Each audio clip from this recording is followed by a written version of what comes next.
জীবনটা কেমন জানি আসলে হয়ে যাচ্ছে বা হয়ে গেছেও।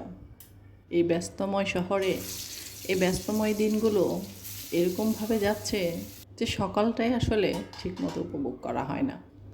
ঘুম থেকে ওঠা, সকালে কী নাস্তা হবে, বাচ্চাদের স্কুল পরীক্ষা বা কখন বাসা থেকে বের হবে, সব কিছু মিলেই জানি একটা এলোমেলো অবস্থা। যাই হোক, এটি ভিতরতে থাকতে হবে। হ্যালো এভরিওয়ান, আসসালামু আলাইকুম। আমি সাথী নিউ আরেকটি ডেইলি ব্লগ নিয়ে আবারও হাজির হয়ে গেলাম আপনাদের মাঝে। তো গতানুগতিক যেগুলা হয় আমাদের মধ্যবিত্ত ফ্যামিলিতে, ঘুম থেকে উঠেই মানে চোখ কসলাতে কসলাতে চলে যেতে হয় চুলার পারে।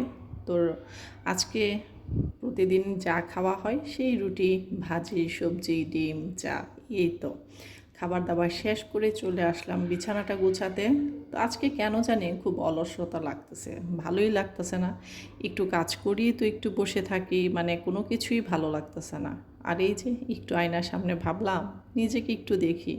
নিজেকে দেখতে গিয়ে তখন মনে হলো, হায় রে, জীবন থেকে কতগুলো সুন্দর সুন্দর দিন এমনিতেই চলে গেল বা চলে যাচ্ছে। আর কি আছে জীবনে, আর কতটুকুই বা বাকি আছে। ওগুলা ভাবতে ভাবতেই আপনাদের ভাইয়া এক গাঁটটি সবজি নিয়ে হাজির। মানে সে যদি বাজারে যায় তখন দেখা যায় যে তার মাথা আসলে মানে মনে হয় না যে ঠিকঠাক কাজ করে, মানে কোনটা রেখে কোনটা কিনবে সে সব কিছু একবারে তুলে নিয়ে আসে। যাই হোক, তো শাক টাক ফুটা বাচা শেষ করে এখন হচ্ছে কাটতে বসে গেলাম। আমার বাসার এই কর্নারটা আমার কাছে খুবই প্রিয়।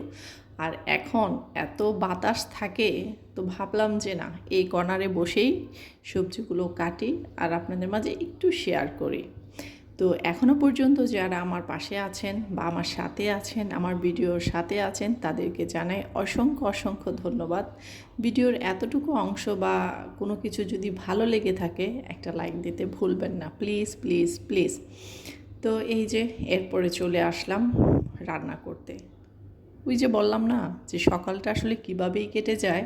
একটা সময় ছিল সকালটা খুব আয়েশ করে উপভোগ করতাম, আর এখন সকালটা একটা দৌড় ঝাঁপ সব কিছুর উপর দিয়ে চলে যায়। কখন যে সকাল গড়িয়ে দুপুর চলে আসে সেটাই আসলে টের পায় না।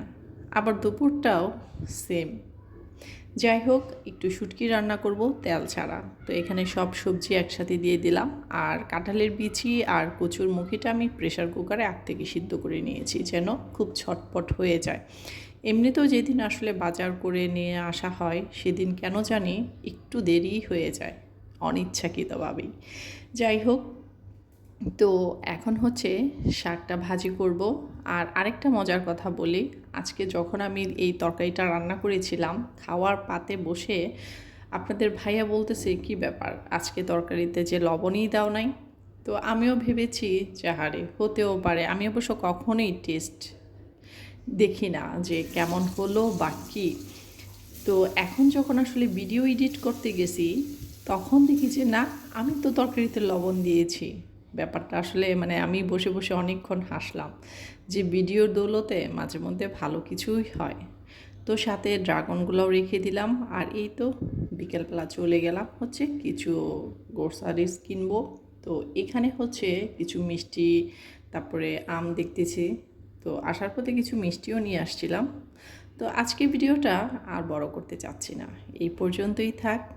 আবার দেখা হবে, কথা হবে নেক্সট কোনো ভিডিওতে। সেই পর্যন্ত সবাই ভালো থাকেন, সুস্থ থাকেন।